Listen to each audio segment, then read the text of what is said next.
Zone RTI media. నమస్కారం, వార్తలకు స్వాగతం. ముందుగా ముఖ్యాంశాలు. BRS leader press meet, CM Revanth రెడ్డిపై ఫైర్.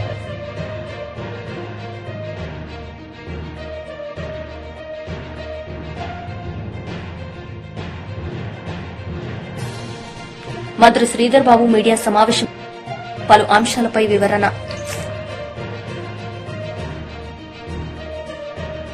మంత్రి నారా లోకేష్ మీడియా సమావేశం నిర్వహించారు. ఈ సందర్భంగా ఆయన మాట్లాడారు. చేయొద్దండి, అంటే మనం ఏదో ఒక సిస్టమ్ ఫాలో అవుతున్నాం. I believe it is broken.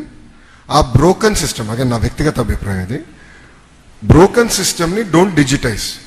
All your doing is digitizing a broken system. Then you're not solving a problem. I said we're not going to accept that. So అలాంటి అన్ని ప్రాసెసెస్ పేపర్ మీద పెడుతున్నాం, internal గా మేము discuss చేస్తున్నాం. ఇప్పుడు భాస్కర్ గారు field లో కలెక్టర్ గా చేశారు, సీనియర్ కలెక్టర్ గా చేశారు, చాలా రోజులు ఉన్నారు. సో ఆయన అనుభవం ఉంది, ఇతర అధికారుల అనుభవం తీసుకుని ఎట్లా దీన్ని స్ట్రీమ్ లైన్ చేయాలి, ప్రతి ప్రాసెస్ ని నేను ప్రశ్నిస్తున్నాను యాజ్ ఆర్టీజీ మినిస్టర్. అది స్ట్రీమ్ లైన్ చేసి ఆ services we will launch to citizen. That is number 2. Number 3, total గా సుమారుగా 520 సర్వీసెస్ మేము తీసుకొస్తున్నాం. అదనంగా సర్వీసెస్ కూడా కొన్ని యాడ్ అవుతాయండి, ఎందుకంటే ప్రభుత్వం కొన్ని కొత్త సర్వీసులు తీసుకురావాలనుకుంటుంది. ఇప్పుడు అన్న క్యాంటీన్ ఉంది, గతంలో లేదు. ఇప్పుడు అన్న క్యాంటీన్ కూడా మీరు సింపుల్ గా వాట్సాప్ ద్వారా డబ్బులు కట్టేచ్చు, QR కోడ్ తీసుకెళ్ళి స్కాన్ అయిపోతుంది, మీరు భోజనం చేయొచ్చు. గతంలో ఉండేది కాదు. సో అలాంటి సర్వీసెస్ ఇవాల్వ్ అవుతూ ఉంటాయి. But as of now we're envisaging 520 services. Grievances వచ్చేగల మాకు చాలా మంది గ్రీవెన్సెస్ ఇస్తారు. మళ్ళీ గ్రీవెన్స్ స్టేటస్ ఏంటి అనేది తెలుసుకునే దానికి మేము వాట్సాప్ లో ఏర్పాటు చేసాం. దాంట్లో we're also going to do a survey. So this is going to be ఏదో వన్ సైడ్ కాదు, అంటే ప్రజలు అడిగారు మేము సర్వీస్ డెలివరీ చేసాం అట్లా కాకుండా, సర్వీస్ డెలివరీ చేసిన తర్వాత మీరు హ్యాపీగా ఉన్నారా, మీరు మీ ఎక్స్పీరియన్స్ ఎంత రేట్ చేస్తారు, ఇంప్రూవ్మెంట్స్ ఎలా చేయాలి అనేది ఫీడ్బ్యాక్ తీసుకుంటాం. All this will happen in the eco system of WhatsApp. That is the whole thought process. Sir, to use the services it is free.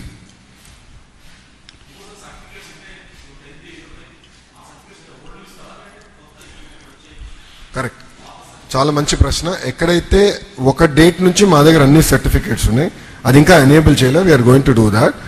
Old certificates ని వీఆర్ డిస్కసింగ్ ఎట్లా చేయాలి, ఎందుకంటే Aadhaar seeding లేని కొన్ని సేఫ్ గార్డ్స్ పెట్టి చేయాలి. అది we are actually discussing. ఒక టైం లైన్ వరకు డిజిటైజేషన్ కూడా ప్రాజెక్ట్ నేను అప్రూవ్ చేస్తే దాని వెనకాల ఏం చేయాలనేది ఒకటి. 2 నాలాంటి వాళ్ళు ఉన్నారు ఉమ్మడి రాష్ట్రంలో. నేను నేను CBSE student, but SSC 11th 12th వచ్చేగల SSC boards లో ఉన్నా 11th and 10th. సో నా పరిస్థితి ఏంటని కూడా నేను అడిగా అధికారులు. సో అది 2 రాష్ట్రాలకు సంబంధించిన issue. We're trying to resolve that. So ఇలాంటి nuances చాలా ఉన్నాయి. So we're trying to figure that out one by one. But that will resolve that and launch in phase 2. That is the thought process. Sir, I have I'll just follow.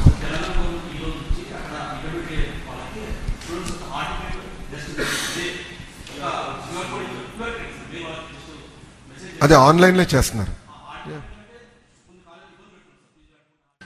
మంత్రి Sridhar Babu media సమావేశం నిర్వహించారు. ఈ సందర్భంగా ఆయన మాట్లాడారు. పెట్టుబడులు పెడతా ఉన్న సందర్భంలో ఒక వేదిక అది దావోస్. వారు వచ్చి అక్కడే పెట్టుకుంటాము అంటే లేదు మా నరేందర్ రెడ్డి ఇంటి ముందనే పెట్టాలా, లేదు మా మోహన్ ఇంటి ముందనే చేయాలి MOU అని అనుకునేవారు అనుకుంటారు. కానీ పెట్టుబడి పెట్టే ఆ సోదరుడు, ఆ పారిశ్రామికవేత్త, మేము ఇక్కడ చేస్తాము, మేము కాదు మా మోహన్ ఇంటి ముందడికే రావాలంటే అది వారికి కుదరదు, మాకు కుదరదు. సో ఒక పాజిటివ్ దృక్పథంతో పోవాలి. పెట్టుబడులు ఇవాళ వచ్చినాయి, MOUకే సంబంధమైందని నిన్న ముఖ్యమంత్రి గారు చెప్పారు.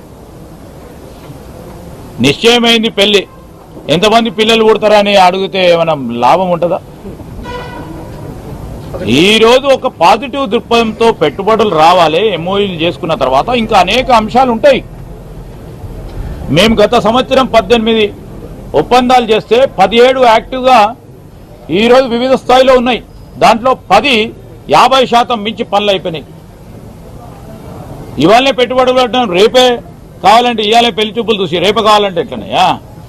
అన్ని మనం చెప్పినట్టుంది. ఇది వ్యవహారం మేము ఒక పాజిటివ్ దృక్పథంతో ఖచ్చితంగా కూడా ఈ రాష్ట్ర అభివృద్ధిలో మనం అందరం కూడా భాగస్వాములం కావాలి. తెలంగాణ రాష్ట్రం ఏర్పడ్డది పారిశ్రామిక రంగంలో కానీ ఐటీ రంగంలో కానీ మొదటి స్థానంలో ఉండాలి. దేశంలో ప్రపంచ స్థాయిలో ఆలోచన చేసేవారు. నేను వారిని కూడా కోరుతా ఉన్నారు, మీకున్న అనుభవంతో మాకు సలహా సూచనలు ఇవ్వండి, ఏ విధంగా ముందుకు పెడతామని. అడ్డంకులు వేయకుండా ముందుకు తీసుకెళ్లే ప్రయత్నం చేయాలని కోరుతా ఉన్నాం.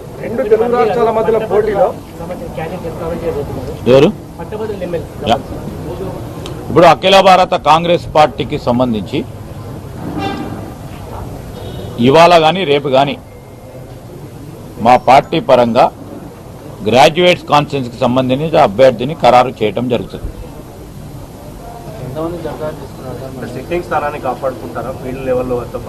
అరే 100% మేమే గెలుస్తాం.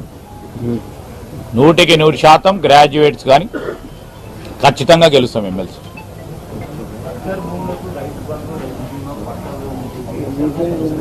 ఏమన్నా నర్సింగాపూర్ విలేజ్ లో సర్కారు భూములకు పట్టాలు తీసుకున్నారు, దాని మీద రైతు బంధు లబ్ధి పొందిండు, వీటి మీద ఒక పెద్ద భూకుంభకోణం అసైన్మెంట్ అంతా కూడా కబ్జా కూడా అయింది. ఈరోజు స్పష్టంగా భూభారతి వస్తుంది. ఆ భూభారతి ఉద్దేశం ఏంటంటే గత ప్రభుత్వంలో జరిగిన తప్పులు అవకతవకలు అన్నిటిని కూడా సరి చేసుకొని ప్రభుత్వ భూములు ఏమున్నాయి ప్రభుత్వ భూమి పరంగానే ముందుకు నడిచి ఈరోజు అవన్నిటిని కూడా సవరణ చేసే కార్యక్రమంలో ఉన్నాం, కార్యాచరణలో ఉన్నాం. తప్పకుండా ఎక్కడైనా ఇట్లాంటి విషయాలు వస్తే విచారణ జరిపిస్తాం, ప్రభుత్వ భూమిని కాపాడతాం. ఎట్టి పరిస్థితుల్లో కూడా అధికారులకు కూడా తప్పకుండా గట్టిగా చెప్పి దీనిపైన నిర్ణయం చేయమని కోరటం జరుగుతుంది. గ్రాడ్యుయేట్స్ ఎలక్షన్స్ లో పార్టీ జాయిన్ చేసుకొని టికెట్ అనౌన్స్ చేస్తున్నా, పార్టీలో ఉన్న వాళ్ళకే ఎవరైనా దరఖాస్తు చేసుకున్నారా? చాలా మంది దరఖాస్తు చేసుకుంటారు. అంటే జీవన్ రెడ్డి గారు పోటీలో ఉండా అని ఏఐసిసి పెద్దలకు కానీ మా పిసిసి వారికి మా ముఖ్యమంత్రి గారికి తెలియజేయడం జరిగింది. ఆయన పోటీ చేయకపోతే పార్టీలో ఉన్న వ్యక్తి పోటీ చేసే అవకాశం ఉంటుందా? బయట నుంచి ఎవరైనా జాయిన్ చేస్తారు? ఇప్పుడు పార్టీలో ఉన్న ఎవరైనా మిత్రులు కోరితే ఫస్ట్ ప్రాధాన్యత వారికి ఉంటుంది.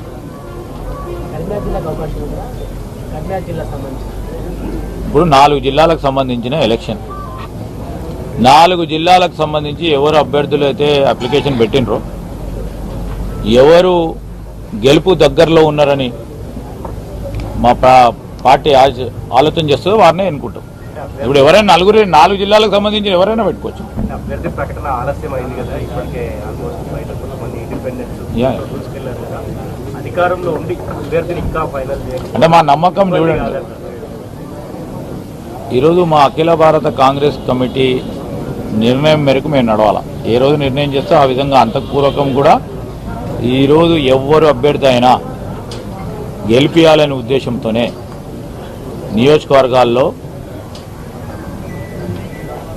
నియోజకవర్గాలకు సంబంధించిన మా ఎమ్మెల్యే కౌశిక్ రెడ్డి మీడియా సమావేశం నిర్వహించారు. ఈ సందర్భంగా ఆయన మాట్లాడారు.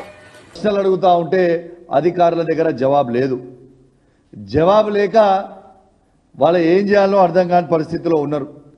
ఇలా ఒక్కటే చెప్తా ఉన్నా, నా హుజురాబాద్ నియోజకవర్గంలో ఇంద్రమ్మ ఇండ్లు పేరు మీద ఇలా దాదాపు మీకు చూపిస్తా ఉన్నా, మండలం వైజు హుజురాబాద్ పట్టణంలో 1989 ఎలిజిబుల్ లిస్ట్ ఇచ్చిరు.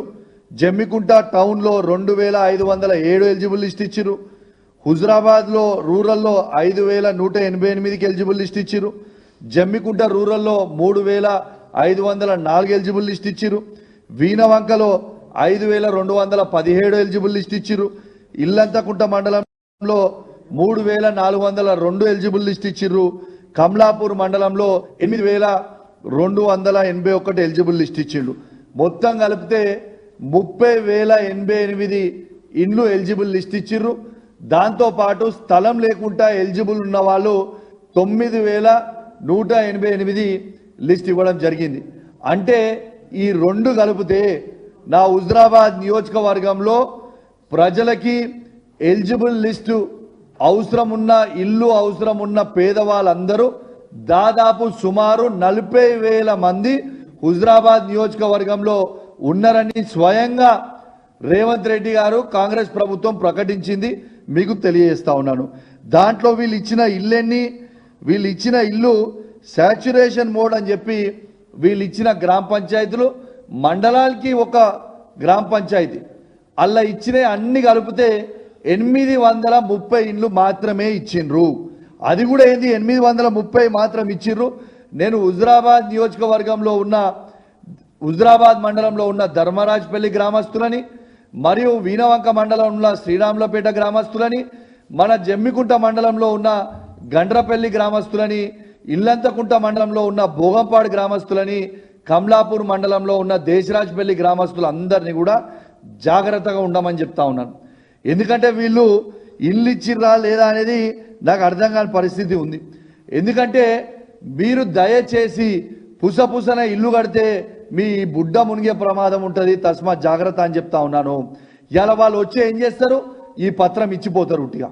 ఈ పత్రంలా ఎవరి సంతకం ఉండదు, కేవలం నామమాత్ర పత్రం ఇచ్చిపోయి నీకు ఇల్లు శాంక్షన్ అయిపోయింది అంటున్నారు. మరి నోట్ ఫైల్ నంబర్ ఏది, ప్రొసీడింగ్ కాపీ ఏది, ఇవన్నిటికీ జవాబు చెప్పరా? అసలు ఎక్కడిచ్చిర్రు? మరి ఇవన్నీ ఎవరి సంతకం లేకుండా పత్రాలు ఇచ్చినప్పుడు మేము ఎట్లా నమ్మాలి ఇది ఎవరిచ్చినట్టు? మరి నా కలెక్టర్ సంతకం లేదు, నా ఆర్డీఓ గారి సంతకం లేదు, నా ఎంఆర్ఓ గారి సంతకం లేదు, నా హౌసింగ్ మంత్రి గారి సంతకం లేదు, నా ముఖ్యమంత్రి గారి సంతకం లేదు. మరి వీళ్ళందరి సంతకాలు లేకపోతే మళ్ళొక్కసారి మాజీ మంత్రి నిరంజన్ రెడ్డి మీడియా సమావేశం నిర్వహించారు. ఈ సందర్భంగా ఆయన మాట్లాడారు. గండం లాగే ఉంది, రోజు గడిస్తే గండం గడిచినట్లుగా ప్రజలు భావించేటువంటి ఒక దుస్థితి ఏర్పడ్డది. 420 హామీలు 6 గ్యారంటీలతో సాధించిందంటూ ఏమీ లేదు, నిజంగా సాధించిందంటూ ఏమీ లేదు. గాలి మాటలు ఢిల్లీ మూటలు తప్ప 14 నెలల కాలంలో ఈ సర్కార్ సాధించింది ఏమీ లేదు. చెప్పినటువంటి గొప్పలు, చేసినటువంటి భాషలు, ఆడినటువంటి మాటలు ఆకాశాన్ని అంటుకున్నాయి. కానీ ఆచరణకు వచ్చేటప్పటికి వాళ్ళ మన కళ్ళ ముందు ఏం పరిస్థితి ఉందో తెలుస్తూ ఉంది. మిర్చి రైతులు రోడ్డెక్కినారు, వేరుశనగ రైతులు రోడ్డెక్కుతున్నారు, పత్తి రైతులు రోడ్డెక్కి అలసిపోయినారు. రైతులందరూ కూడా అన్ని పంటలు పండించినటువంటి రైతులు కూడా తమ పండించినటువంటి వ్యవసాయ ఉత్పత్తులకు ధర లేక, కనీస మద్దతు ధర లేక తల్లడిల్లినారు, వాపోయినారు. రైతులకు మీరు ఆశ చూపించినటువంటి ఈ సర్కారు లేదా ఈ పార్టీ అధికారంలోకి వచ్చే ముందు ఆశ చూపించినటువంటి ఏ ఒక్కటి అమలు కాక, సమగ్రంగా రుణమాఫీ అమలు కాక, సకాలంలో కాక, సగం సగమే అయ్యి, రైతు బంధు అసలే అమలు కాక, బోనస్ పేరు మీద చేసినటువంటి పెద్ద దగా మోసం వెరసి రైతాంగం కనీసం నిర్దిష్ట వేళలకు కరెంటు నీళ్లు కూడా రానటువంటి నీటి యాజమాన్యం, కరెంటు యాజమాన్యం కూడా సక్రమంగా నిర్వహించలేటువంటి దుస్థితిలో ఒక ధైర్యాన్ని కోల్పోయి, విశ్వాసాన్ని కోల్పోయి, నమ్మకాన్ని కోల్పోయి కకావికలమవుతున్నారు రైతులు.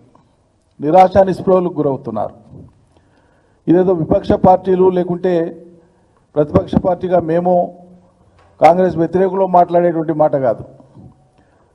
కొన్ని నెలలుగా మీడియాలో, సోషల్ మీడియాలో చూస్తే సాక్షాత్తు కాంగ్రెస్ ప్రజాప్రతినిధులు కావచ్చు, కాంగ్రెస్ పార్టీకి సంబంధించినటువంటి దిగువ శ్రేణిలో ఉండేటువంటి నాయకులు, కార్యకర్తలు మాట్లాడుతూ ఉన్నారు. జనం మా పై బగలగొట్టేటట్లున్నారు, ఇక మీరు ఇచ్చినటువంటి తప్పుడు హామీలకు మేము ఏం చేయలేకపోతున్నామని చెప్పి వాపోతున్నారు, ధర్నాలు చేస్తున్నారు. అవన్నీ సోషల్ మీడియాలో వస్తున్నాయి. ఇవన్నీ ఎవరో కల్పితమో కాదు, ఎవరో ప్రేరేపించి చేసినవో కాదు, కళ్ళ ముందు ఉండేటువంటివే. ఎన్నడైనా గతంలో 9.5 ఏళ్ల కాలంలో ఏ పంటకైనా కనీసం మద్దతు ధర రానటువంటి పరిస్థితి రైతాంగం చూసిండ్రా? ఇలా అదే గుర్తు చేసుకుంటున్నారు రైతులు ప్రతిరోజు. ఈ సర్కారు వచ్చినటువంటి మొదటి రోజు నుంచి కూడా ముఖ్యమంత్రి గారేమో డాంబికాలకు పోయి చాలా పొడు మాటలు, పెద్ద మాటలు మాట్లాడుతూ వస్తున్నారు. ఈ కేసీఆర్ని లేకుండా చేస్తా, కేసీఆర్ ఆనవాళ్ళు లేకుండా చేస్తా, తుడిపేస్తా, ఇది చేస్తా అని నోటికి వచ్చినటువంటి విధంగా ఆయన మాట్లాడుతున్నారు. సరే, అది ఆయన ప్రజ్ఞాపాఠవాలని, ఆయన తెలివితేటల్ని, ఆయన సంస్కారాన్ని తెలియజేస్తాయి. దాని మీద మేము ఎక్కువ మాట్లాడడం. కానీ ప్రజలు ఎవరిని గుర్తు చేసుకుంటున్నారు? నువ్వు ఏ ఆనవాళ్ళు లేకుండా చేస్తా అని చెప్పినావో, ఎవరి పేరు ఉచ్చరించకుండా చేస్తా అని చెప్పినావో, ఈరోజు తెలంగాణలో ఉండేటువంటి 50 మంది ప్రజలు, అన్ని వర్గాల ప్రజలు, రైతులు కానీ, ఆటో కార్మికులు కానీ, మహిళలు కానీ, పెన్షన్దారులు కానీ, ఇవాళ ఎవరిని గుర్తు చేసుకుంటున్నారు? కేసీఆర్ కిట్ వచ్చేవాళ్ళు కానీ కళ్యాణ లక్ష్మి వచ్చేటువంటి వాళ్ళు కానీ ఇవాళ గుర్తు చేసుకుంటున్నటువంటిది ఎవరిని? ప్రతిరోజు కేసీఆర్ను గుర్తు చేసుకుంటున్నారు. గుర్తు చేసుకోవడం కాదు, అయా మేము మిమ్మల్ని వదులుకొని మేము మోసపోతే మేము గోసపో. బీజేపీ లీడర్ లక్ష్మణ్ మీడియా సమావేశం నిర్వహించారు. ఈ సందర్భంగా ఆయన మాట్లాడారు. ఆర్థిక పరిస్థితి సహకరించడం లేదని, పూర్తిగా రాష్ట్రం అప్పుల కుప్పగా మారిందని సాకులు వెతుకుతూ ఇవాళ కాంగ్రెస్ గ్యారెంటీలంటే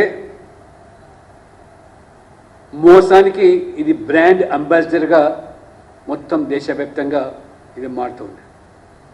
స్వయంగా నిన్న స్పీకర్ గారు గడ్డం ప్రసాద్ గారు వారంటే మాకు గౌరవం, ఆర్థిక స్థితి తెలియక మేము హామీలు ఇచ్చామంటున్నాడు. అంటే ఆర్థిక పరిస్థితిని సాకుగా చూపించి హామీలు ఎగ్గొట్టడానికి దారులు వెతుకుతున్నట్టుగా ఇవాళ మారుతూ ఉన్నది పరిస్థితి. అంటే ఎన్నికల ముందు ఈ రాష్ట్ర ఆర్థిక పరిస్థితి పట్ల మీకు సోయి లేకుండా హామీలు ఇచ్చారా? అంటే కేవలం ప్రజలను మభ్యపెట్టడానికి ఏమైనా చెప్పుదాము, ఓట్లు దండుకుందాము, తర్వాత తెప్ప తగలేద్దాం అనుకుంటే తెలంగాణ ప్రజలు అమాయకులను మీరు భావిస్తూ ఉన్నారా? కర్రు గాల్చి వాత పెట్టడానికి ఇవాళ తెలంగాణ ప్రజలు సిద్ధమవుతున్నారు. సంవత్సరం పూర్తయింది. హామీలు గత 10 ఏళ్లలో 7 లక్షల కోట్ల అప్పు బీఆర్ఎస్ చేసిందని చెప్పి రేవంత్ రెడ్డి గారే స్వయంగా మరి ఆనాడు విమర్శలు గుప్పించి మరి రాష్ట్రం అప్పుల్లో కూరుకుపోయిందని తెలిసే కదా మీరు ఈ 6 గ్యారెంటీలు, 66 హామీలు, 420 వాగ్దానాలు. రాష్ట్ర ఖజానా ఖాళీ అని ఇవాళ గొలుగుతే హామీల నుంచి తప్పించుకుంటామంటే ఇవాళ తప్పుకునే పరిస్థితి లేదు. అవసరమైతే మిమ్మల్ని తప్పిస్తారు, లేదా తప్పుకోండి ప్రజలకు క్షమాపణ చెప్పి. అంతేగాని ఈ కూనీ రాగాలు తీస్తూ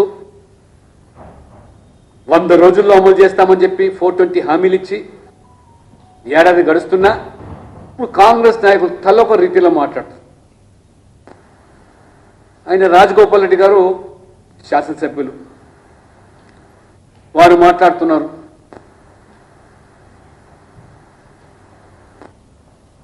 ఇవాళ గ్రామాల్లో తిరుగుతూ ఉంటే ప్రజలు తిరగబడుతున్నారు, రైతు భరోసా అడుగుతున్నారు, రైతు హామీ రైతు బంధు గురించి ప్రస్తావిస్తున్నారు, రుణమాఫీ అడుగుతూ ఉన్నారు. ఈ రకంగా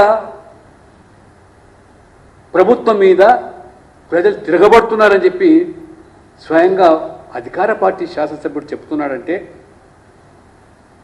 అప్పుడేమో అలకానందల హామీలు ఇచ్చి ఇప్పుడు బోర్లు బిగించి చేతులు తీసినట్టుగా మీ వ్యవహారం కనబడుతుంది. అది సాధ్యం కాదు, ఇది కాదు అంటే భారతీయ జనతా పార్టీ. వైఎస్ఆర్సీపీ లీడర్ మీడియా సమావేశం నిర్వహించారు. ఈ సందర్భంగా ఆయన మాట్లాడారు. YSR Congress Party raised the issue of Polavaram project. So we demanded a discussion on Polavaram project for its delay, and there are some rumors and there's ambiguity that the height of Polavaram project is going to be reduced. So we demanded a statement from the minister, and we demanded a short-term discussion on that, and also we demanded a discussion on AP Reorganization Act. AP Reorganization Act is meant to be done in 10 years, but even after 10 years there are a lot of issues which have not been resolved. So we asked for a discussion on AP Reorganization Act, and also we raised the issue of the scam done by Margadarshi Financiers, and we are going to raise this in the budget discussion also. And we are going to represent to the finance minister and the prime minister also on this. And one issue which all parties agreed with us is the menace of drug abuse. so which has to be addressed very seriously in our country. So drug abuse has to be tackled very strongly, and we demanded a calling attention motion discussion on that, where the minister will address it. Last time also, YSR Congress Party raised this issue in a calling attention motion, so we want to do it again, and we want everybody, all the parties to come together to fight on this. Thank you. TDP leader media సమావేశం నిర్వహించారు. ఈ సందర్భంగా పలు అంశాలపై ఆయన మాట్లాడారు. రావాలని చర్మకారులు ఎవరైతే ఉన్నారో ఆ వృత్తికి ప్రాధాన్యత ఇచ్చి చర్మకారు పనిని కూడా పారిశ్రామిక రంగంగా తీర్చిదిద్దాలని చెప్పేసి ఆనాడు చంద్రబాబు నాయుడు గారు ఆలోచన చేసి ఉమ్మడి ఆంధ్రప్రదేశ్లో రాష్ట్ర వ్యాప్తంగా మినీ పార్కులు, మీడియం పార్కులు, మెగా పార్కులు నియమించాలని చెప్పేసి తలచి ఉమ్మడి ఆంధ్రప్రదేశ్లో అనేక చోట్ల లిడ్ క్యాప్కి స్థలాలు కేటాయించడం జరిగింది. లిడ్ క్యాప్ అనేది ఒకటి ఏర్పాటు చేసి అది నిర్వీర్యంగా పడి ఉన్నటువంటి సంస్థకి వన్నె తీసుకొచ్చి ఈ చర్మకార వృత్తి చేసుకునేటువంటి వాళ్ళ జీవితాలు బాగుపడాలని, వాళ్ళకి గౌరవం రావాలని, అది పారిశ్రామికంగా ఎదగాలని చెప్పేసి ఆలోచించినటువంటి గొప్ప వ్యక్తి నారా చంద్రబాబు నాయుడు గారు. ఆ తర్వాత రాష్ట్రం విడిపోయిన తర్వాత కూడా దానికోసం నిధులు కేటాయించి రోడ్ల మీద ఎవరైతే చెప్పులు కుట్టుకుంటా ఉన్నారో వారి కోసం కూడా ఆలోచించి వెహికల్స్ ఇచ్చి కొంత అభివృద్ధిలోకి తీసుకొచ్చినటువంటి పరిస్థితి ఉన్న తర్వాత 2019 నుంచి 24 వరకు ఏదైతే జగన్మోహన్ రెడ్డి గవర్నమెంట్ వచ్చిందో అన్ని రంగాల్ని చూసినట్టుగానే, అన్ని వ్యవస్థల్ని నాశనం చేసినట్టుగానే, అందరు ప్రజల్ని ధ్వంసం చేసినట్టుగానే ఈ లిడ్ క్యాప్ సంబంధించినటువంటి ప్రజల్ని మోసం చేశాడు. లిడ్ క్యాప్ సంస్థని పూర్తిగా ధ్వంసం చేసినటువంటి పరిస్థితి జగన్మోహన్ రెడ్డికే దక్కింది. ఈ క్రమంలో మొన్న కూటమి ప్రభుత్వం అధికారంలోకి వచ్చిన తర్వాత చంద్రబాబు నాయుడు గారు, లోకేష్ గారు నన్ను లిడ్ క్యాప్ సంస్థకి చైర్మన్ గా నియమించడం జరిగింది. వారికి ప్రత్యేకమైనటువంటి ధన్యవాదాలు తెలియజేస్తా ఉన్నాను. అయితే ఇది ఒక ఛాలెంజ్ గా జగన్మోహన్ రెడ్డి మార్చేశాడు. అయినా కూడా చంద్రబాబు నాయుడు గారు, లోకేష్ గారు ఈ సంస్థని మళ్ళా బ్రతికించాలని, చర్మకారులు ఎవరైతే ఉన్నారో వాళ్ళ వృత్తికి గౌరవం తీసుకురావాలని, దాన్ని పారిశ్రామికంగా ఆంధ్రప్రదేశ్లో ఎదిగేటట్టు చేయాలని చెప్పేసి నిరంతరం ఆలోచిస్తూ ఉన్నటువంటి పరిస్థితి. ఈ క్రమంలోనే నేను చైర్మన్ అయిన తర్వాత రాష్ట్రంలో లిడ్ క్యాప్ సంస్థ గతంలో చంద్రబాబు నాయుడు గారు కేటాయించినటువంటి స్థలాలు ఎన్నున్నాయి, వాటిని ఏ విధంగా వర్క్లోకి తీసుకురావచ్చు, వాటిల్లో ఎక్కడెక్కడ ఏ పరిశ్రమలు పెట్టవచ్చు, ఈ వర్గాలకి సంబంధించినటువంటి వారికి జీవనోపాధి పెంచడంతో పాటు పారిశ్రామికంగా కూడా లిడ్ క్యాప్ని ముందుకు తీసుకెళ్లిపోయి పారిశ్రామీకరణ చేసి అనేక మందికి ఉద్యోగాలు కల్పించి వ్యాపారంలో కూడా ఇది ముందుకెళ్లేటట్టు చేసి రాష్ట్రానికి రెవెన్యూ తీసుకురావాలనే ఉద్దేశంతో రాష్ట్రం మొత్తం కూడా దాదాపు ఈ 3 నెలల పాటు అనేక చోట్ల పర్యటించడం జరిగింది. దానిలో భాగంగా ఆంధ్రప్రదేశ్లో లిడ్ క్యాప్ సంబంధించినటువంటి చర్మ పారిశ్రామిక రంగానికి సంబంధించినటువంటి ఒకే ఒక పరిశ్రమ ఉంది. అది కూడా ప్రైవేట్ వ్యక్తుల చేతుల్లో ఉంది. తడలో వార్తలు ముగించే ముందు ముఖ్యాంశాలు మరోసారి. BRS leader press meet, CM Revanth రెడ్డిపై ఫైర్.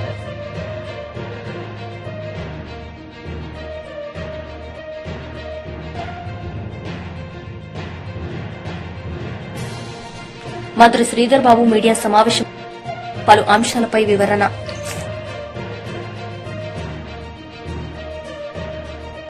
ఈ వార్తలు ఇంతటితో సమాప్తం. తిరిగి ప్రసారమయ్యే వార్తల్లో మళ్లీ కలుద్దాం. అంతవరకు సెలవు. నమస్తే.